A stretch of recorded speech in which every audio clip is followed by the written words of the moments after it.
تمام حمد ہے اس خالق ازل کے لیے، سکون جیل کو جو دیتا ہے کنول کے لیے، میں ان کے نام سے کرتا ہوں ابتدائے کلام، وہ جن کے نام فرشتوں نے بھی سنبھل کے لیے۔ یا صاحب الجمال و یا سید البشر من وجهک المنیر لقد نور القمر، لا يمکن الثناء کما کان حقہ بعد الہدی بزرگ توئیں قصہ مختصر۔ احباب وقار، آپ عید سعید ٹرانسمیشن دیکھ رہے ہیں۔ تمام احباب کا بے حد ممنون ہوں، بے حد مشکور ہوں جو ہمارے اس پروگرام کو دیکھ رہے ہیں۔ اللہ کریم سب کو مزید برکتیں عطا فرمائے۔ سب سے پہلے میری طرف سے تمام احباب کو دل کی اتھا گہرائیوں سے عید الفطر کی خوشیاں بہت بہت مبارک ہو۔ احباب وقار، آج کے اس پروگرام کے پینل میں جو احباب موجود ہیں، سب سے پہلے ان کا تعارف کرواتے ہیں۔ میرے پاس موجود ہیں سب سے پہلے محترم جناب حافظ محمد عبداللہ صاحب۔ میں ان کا بے حد ممنون و مشکور ہوں کہ انہوں نے ٹائم نکالا اور ہمارے اس پروگرام میں شریک ہوئے، اور ان کے ساتھ ساتھ موجود ہیں محترم جناب علامہ علی حسن زاہدی صاحب۔ آپ کا بھی بے حد ممنون و مشکور ہوں کہ آپ نے ٹائم نکالا اور ہمارے اس پروگرام کو چار چاند لگائے۔ انشاءاللہ آپ سے ہم نعت رسول مقبول صلی اللہ علیہ وسلم سنیں گے۔ عید الفطر کے متعلق کچھ مسائل ہیں، انشاءاللہ ان کا ذکر کریں گے۔ علامہ صاحب سے سوال و جواب بھی انشاءاللہ ہوں گے۔ تو سب سے پہلے ہم علامہ علی حسن زاہدی صاحب سے نعت رسول مقبول صلی اللہ علیہ وسلم سے اپنے قلوب و اذہان کو منور کرتے ہیں۔ صلی اللہ علیہ یا رسول اللہ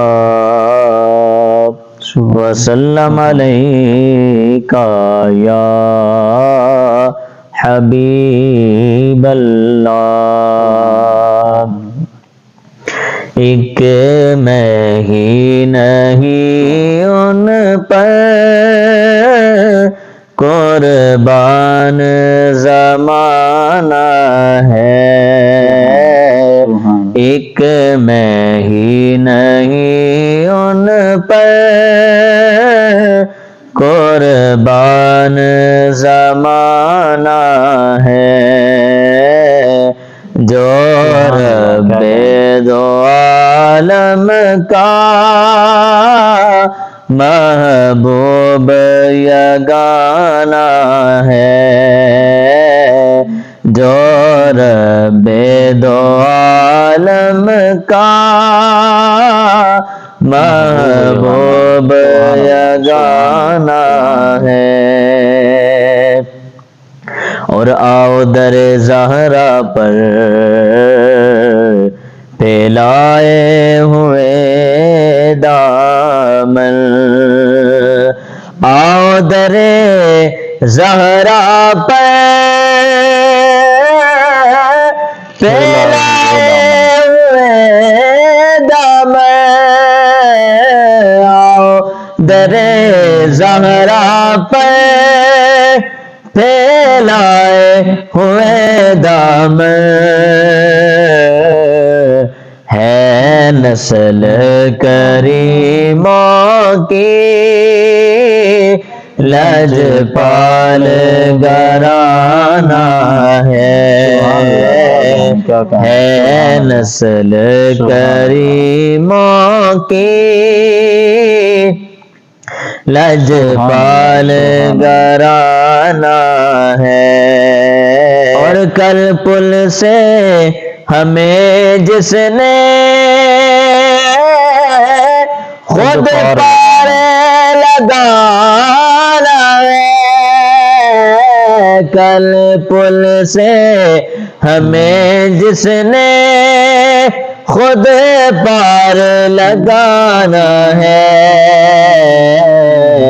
زہرا کا وہ بابا ہے، حسنین کا نانا ہے، زہرا کا وہ بابا ہے،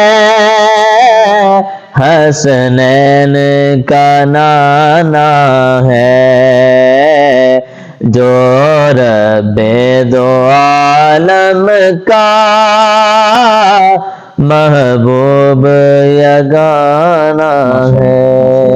خوب، بہت خوب، ماشاءاللہ، جزاک اللہ۔ آپ نے پھر سے نصیر الدین نصیر شاہ صاحب کا مشہور زمانہ کلام پیش کیا۔ اللہ کریم آپ کو سلامت رکھیں۔ حافظ وقار، پروگرام کے سلسلے کو مزید آگے بڑھاتے ہیں۔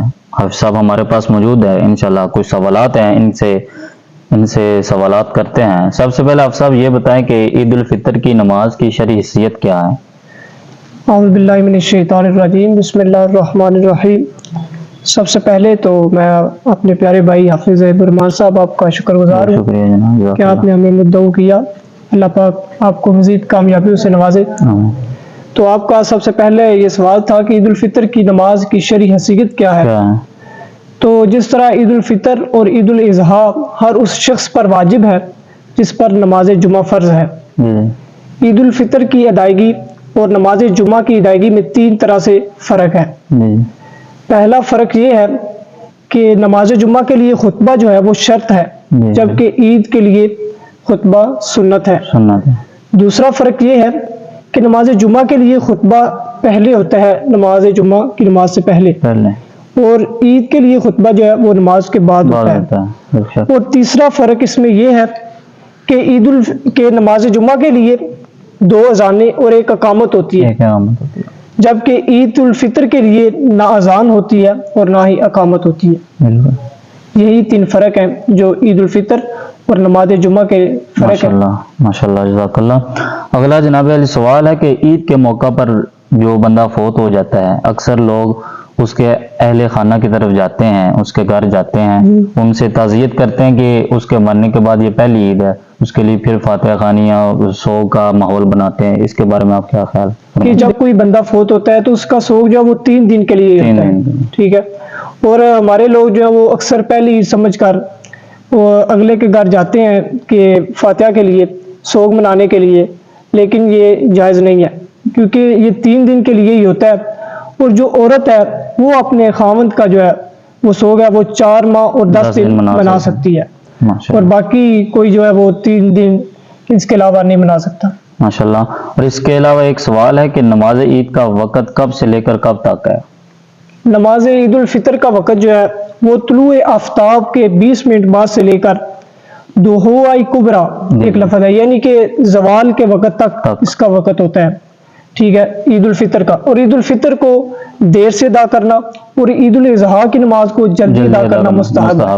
ماشاءاللہ، جزاک اللہ۔ احباب ذکر، آپ نے کچھ سوالات تھے، آپ صاحب نے بہت ہی احسن انداز میں ان کے جوابات دیے ہیں، اللہ کریم ان کو سلامت رکھے۔ تو احباب ذکر، پھر ایک مرتبہ پھر علامہ علی حسن زادی صاحب کی طرف بڑھتے ہیں، ان سے ایک اور کلام سماعت کرتے ہیں۔ جو ماہی محمد تو، جو ماہی محمد تو، میں گیا اتر گیا، جو ماہی محمد تو، میں گیا اتر گیا، گیا دوہا جہانا تو، گیا دوہا جہانا تو، جو مرنے تو ڈر گیا، گیا دوہا جہانا تو، جو مرنے تو ڈر گیا، اور جو سوڑے دے سنگ رلیا،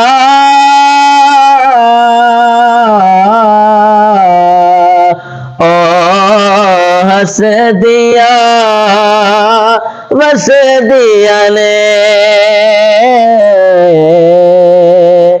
جو سوڑے نے سنگ رلیا،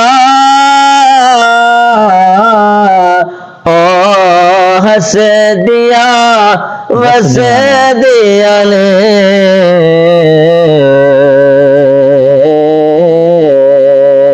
جو غیران دے سنگ رلیا، جو غیران دے سنگ رلیا، پیچھے تو دیا مر گیا، جو غیران دے سنگ رلیا پیچھے تو دیا مر گیا اور جو دور نے ساڑے تو اور دیا لے کھالو جو دور نے ساڑے تو اور دیا لے کھالو جو پہنچیا اس در تک جو پہنچیا اس در تک ہنس دیا گر گیا جو پہنچیا اس در تک ہنس دیا گر پایا جو ماہی محمد تو مر گیا ماشاءاللہ جزاک اللہ. آپ کے سامنے قبلہ حافظ علی حسن زادی صاحب بہت ہی احسن انداز میں بارگاہ رسالہ آپ صلی اللہ علیہ وسلم میں ہدیہ تبلیغ پیش فرما رہے تھے.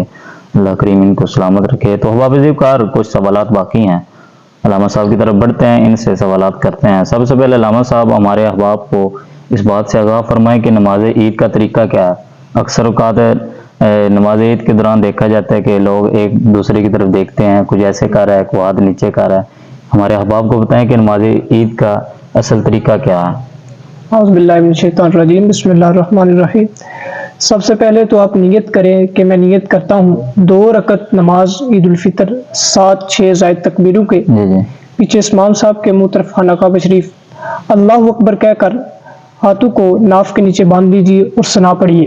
ٹھیک ہے, پھر اللہ اکبر کہیے, پہلی تکبیر کہے گا, پھر اللہ اکبر کہہ کر ہاتھوں کو لٹکا دیجیے, پھر دوسری بار اللہ اکبر کہہ کر ہاتھوں کو لٹکا دیجیے, پھر تیسری مرتبہ اللہ اکبر کہہ کر ہاتھوں کو جو ہے وہ ناف کے نیچے باندھ دیجیے, اور پھر امام جو وہ تعوذ اور تسمیہ الحمد شریف اور 7 سورت بلند آواز میں پڑھے گا.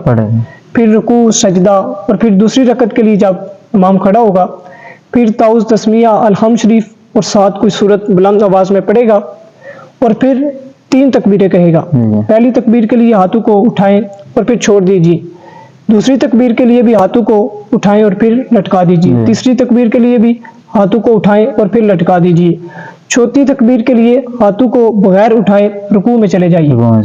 پھر رکوع سجدہ سب مکمل نماز کر کے پھر امام خطبہ دے گا, اور اس خطبہ کو سننا واجب ہے, اس میں کوئی کلام یہ بالکل ناجائز ہے.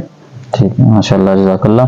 اس کے بعد جناب سوال ہے کہ کیا عورتیں عیدگاہ میں مردوں کے ساتھ عید الفطر کی نماز ادا کرنے کے لیے جا سکتی ہیں؟ نہیں, عورتیں جو ہے وہ عید الفطر کی نماز ادا کرنے کے لیے مردوں کے ساتھ نہیں جا سکتی. اس کی وجہ یہ ہے کہ وہاں پر عورتوں اور مردوں کا اختلاط یعنی کہ آپس میں ملاپ ہوتا ہے, اس میں خدشہ ہوتا ہے, اس وجہ سے یہ جائز نہیں ہے. اگر درج ذیل شرائط پائی جائے تو پھر وہ جا سکتی ہیں. سب سے پہلے تو عورتوں کے لیے باپردہ جگہ کا علیحدہ انتظام ہو, جہاں عورتیں نماز عید کے لیے جائیں وہاں مردوں کا جانا ممنوع. اور تیسرا یہ ہے کہ عورتیں باپردہ ہو کر جائیں. چوتھا یہ ہے کہ شادی شدہ جو عورتیں ہیں وہ اپنے شوہر سے اجازت لے کر جائیں, اور کنواری عورتیں جو وہ اپنے والدین سے اجازت لے کر جائیں. اور عورتیں جو ہے وہ ایسے خوشبو لگا کر نہ جائیں جو غیر مردوں پر ظاہر ہو, اور عورتیں اپنی زیب و زینت جو ہے وہ غیر مردوں پر ظاہر بھی نہ کریں, اور نہ عورتوں کی وجہ سے کسی غیر مردوں پر خدشہ ہو, ان کو فتنہ ہو, اور نہ مردوں کی وجہ سے ان عورتوں پر فتنہ ہو. ماشاءاللہ جزاک اللہ. عید پر غریبوں اور ہمسایوں کا خیال رکھنے کے متعلق کیا حکم ہے؟ دیکھیں, اسلام جو ہے وہ ایک ہماگیر مذہب ہے, جس نے حقوق اللہ اور حقوق العباد کو قائم رکھنے کے لیے دنیا میں بسنے والے ایک انسان کو دوسرے انسان کے ساتھ محبت بھائی چارگی قائم رکھنے کے لیے ایک کو دوسرے کا خیال رکھنے کو لازم قرار دیا ہے. ہمارے آقا صلی اللہ علیہ وآلہ وسلم کی رحمت کے تو کیا کہنے, آپ صلی اللہ علیہ وآلہ وسلم نے خاص طور پر عید کے دن غریبوں, مسکینوں اور ہمسایوں کا جو ہے وہ حق رکھنے کے بارے میں خصوصی تاکید فرمائی ہے اور صدقہ فطر کو واجب قرار دیا ہے تاکہ جو نادار اپنی ناداری کے باعث اس عید کی خوشی میں شامل نہیں ہو سکتے وہ بھی شامل ہو جائیں۔ اور سیدنا ابو عمر عبد الرحمن بن عمر الاوزاعی رحمۃ اللہ تعالی علیہ بیان فرماتے ہیں کہ میں عید الفطر کی شب اپنے گھر میں بیٹھا ہوا تھا کہ دروازے پر اچانک دستک ہوئی۔ میں نے دروازہ کھولا تو سامنے میرا ہمسایہ کھڑا تھا۔ میں نے پوچھا بھائی کیسے آنا ہوا؟ تو اس نے کہا کہ کل عید الفطر ہے اور میرے گھر میں خاک اڑ رہی ہے اور میرے پاس خرچ کرنے کے لیے ایک پیسہ تک نہیں ہے، اگر آپ کچھ عنایت فرما دیں تو عزت و آبرو کے ساتھ ہم کل کا دن گزار لیں گے۔ تو کہتے ہیں میں نے عید الفطر کے لیے 25 دینار تو کہتے ہیں کہ میں نے عید الفطر کے مصارف کے لیے 25 درہم جمع کر رکھے تھے۔ تو میں اپنی بیوی کے پاس گیا اور کہا کہ ہمارا فلاں ہمسایہ جو وہ انتہائی غریب ہے اس کے پاس خرچ کرنے کے لیے ایک پیسہ تک نہیں ہے، اگر تمہاری رائے ہو تو جو ہم نے عید الفطر کے لیے 25 درہم جمع کر رکھے ہیں وہ ہم اس کو دے دیں، اللہ رب العزت ہمیں اور عطا کرے گا۔ تو بیوی نے کہا بہت اچھا۔ تو میں نے جو وہ 20 درہم جو ہے وہ اپنے ہمسائے کو دے دیے اور وہ دعائیں دیتا ہوا چلا گیا۔ تھوڑی دیر کے بعد میرے دروازے پر پھر دستک ہوئی۔ میں نے دروازہ کھولا تو ایک نوجوان مکان میں داخل ہوا اور میرے قدموں میں گر پڑا اور رونے لگا۔ میں نے پوچھا اے نوجوان کیا معاملہ ہے، تو کون ہے اور کیوں رو رہا ہے؟ وہ کہنے لگا کہ میں آپ کے والد کا غلام ہوں اور میں کچھ عرصہ سے بھاگ گیا تھا، اب میں اپنی حرکت پر شرمندہ ہوں، مجھے معاف فرما دیجئے، آپ میرے آقا ہیں اور میں غلام ہوں، یہ میں نے 25 دینار اپنی کمائی کے آپ کی خدمت میں پیش کرتا ہوں، انہیں قبول فرما کر مجھے منعون فرمائیے۔ تو میں نے اس غلام کو آزاد کر دیا اور میں نے وہ 25 درہم جو ہے وہ 25 دینار تھے وہ میں نے قبول فرمائے، اور پھر میں نے اپنی بیوی سے کہا دیکھو اللہ رب العزت کی شان کہ اس نے ہمیں درہم کے بدلے دینار عطا کیے، یہ ہے اللہ رب العزت کی شان۔ اور اللہ رب العزت کی راہ میں خرچ کرنے سے، اپنے ہمسایوں غریبوں اور فقیروں کا خیال رکھنے سے اللہ رب العزت کس کس بہانے سے عطا کرتا ہے۔ اسی لیے ہم تمام مسلمانوں کو چاہیے کہ عید الفطر کے دن صرف اپنی خوشی کے لیے اپنے ساز و سامان کا بندوبست نہ کریں بلکہ غریبوں، مسکینوں اور ہمسایوں کا بھی خیال رکھیں۔ اگر کوئی غریب ہمسایہ آپ کے پڑوس میں رہ رہا ہے اور وہ غربت کی وجہ سے عید الفطر کے دن رو رہا ہے تو اس دن آپ کی عید نہ ہوگی، تو اس دن آپ کی عید نہ ہوگی۔ قوموں کی زندگی میں المیہ، حوادث اور مسائل پریشانی وغیرہ آتے رہتے ہیں، اور بدقسمتی سے گزشتہ کچھ برسوں سے یہ سننے کو ملتا ہے، بعض حلقے اور بعض افراد یہ کہتے ہیں کہ ہم اس سال عید نہیں منائیں گے، اور ایسے بیانات کے پیچھے یقیناً نیک نیتی، حب الوطنی، اخوت اسلامی یہ سب نظر آتا ہے۔ اور سوال یہ پیدا ہوتا ہے کہ عید منانے کا مطلب کیا ہے، عید نہ منانے کا مطلب کیا ہے؟ یہ کوئی جشن یا تہوار تو ہے نہیں، یہ عبادت اور سنت مصطفیٰ صلی اللہ علیہ وآلہ وسلم ہے، اخوت اسلامی اور اتحاد امت کا مظہر ہے، جمعیت کو مسلم کا ایک حسین منظر ہے جس کی اور اللہ تعالیٰ کی بارگاہ میں دوگانہ نماز عید کی ادائیگی کا نام ہے۔ شرافت، متانت اور نفاست جیسی انسانی خصوصیات کا مظہر ہے۔ ان میں سے کوئی چیز اور کوئی بات ایسی نہیں جو عسر و یسر اور رنج و راحت ہر حال میں منائے جانے کے قابل نہ ہو۔ باقی رہا لہو لعب میں مشغولیت، رقص و سرود کی محافل برپا کرنا، نو نوش اور محرمات شرعیہ کا ارتکاب اور ہوس نفس کی تسکین کے سامان بہم پہنچانا، یہ ایسے امور ہیں جن کا اسلامی تصور عید سے کوئی تعلق نہیں ہے، اور جو ایک مسلمان کو نہ صرف عید کے مقدس دن بلکہ زندگی کے ماہ و سال کے ہر لمحہ و لحظہ میں ہمیشہ کے لیے چھوڑ دینے چاہیے، بلکہ ان محرمات و منکرات شرعیہ کو چھوڑنا ہی ایک مومن کامل کی حقیقی عید ہے۔ دعا ہے کہ ایسی عید اللہ تعالیٰ ہر مومن کو نصیب فرمائے۔ اور میں حضرت اقبال کے اسی شعر پر آپ سے اجازت چاہوں گا کہ حضرت اقبال کہتے ہیں اگرچہ بت ہیں جماعت کی آستینوں میں، اگرچہ بت ہیں جماعت کی آستینوں میں، مجھے ہے حکم اذاں لا الہ الا اللہ. ماشاء اللہ، جزاک اللہ. تو حافظ کر آپ نے علامہ صاحب سے سنا، کیا خوب آپ نے الفاظات سے ہمیں نوازا ہے. سب سے پہلے آپ نے جو ان سے سوالات کیے گئے تھے بہت ہی آسان انداز میں ان کے جوابات دیے ہیں، اللہ کریم ان کو سلامت رکھے. تو حافظ کر آپ نے دیکھا ہے، آپ نے سنا ہے کہ نماز عید کا طریقہ کیا ہے، نماز عید کا طریقہ کیا ہے، پڑھنے کا طریقہ کیا ہے، خطبے کا سننے کا کیسا ہے، واجب ہے، تو آپ نے سماعت کیا ہے. اس کے بعد علامہ صاحب نے یہ بھی بیان فرمایا کہ عید کے دن ہمسایوں کا کس قدر خیال رکھا جائے، غریبوں کا کس قدر خیال رکھا جائے، مسکینوں کا کس قدر خیال رکھا جائے. تو واپس کر بارگاہ الوہیت میں یہ دعا ہے کہ اللہ کریم ہمیں عید کے دن اپنے ارد گرد جو غریب لوگ ہیں، جو مساکین ہیں، جو ہمسائے غریب ہیں، ان کا بے حد خیال رکھنے کی توفیق عطا فرمائے. والسلام.